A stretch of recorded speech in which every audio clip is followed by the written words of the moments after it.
මට මගේ බෑගය අමතක වුණා.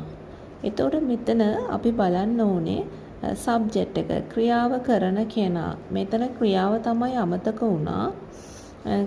කෙනා මට. එතකොට මට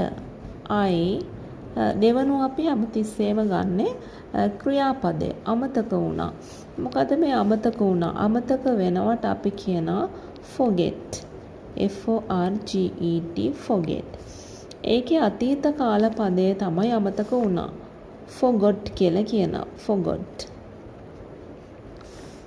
එහෙමනම් මට අමතක වුණා. අමතක වුණා forgot. I forgot. මොකක්ද අමතක වුණේ? මගේ බෑගය. බෑගය නම් බෑග්ම තමයි. මගේ බෑගය my bag. My bag.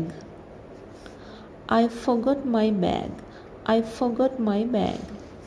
ඊළඟ මට ඔයාව අමතක වුණා. මට අමතක වුණා කියන්න forgot. forgot. ඔයාව you. I forgot you. I forgot you. මට මගේ ෆෝන් එක අමතක වුණා. මුලින්ම අමතක වුණා forgot. මගේ ෆෝන් එක. එහෙමනම් මගේ කියන my ෆෝන් එකට ෆෝන්ම තමයි phone. I forgot my phone. I forgot my phone.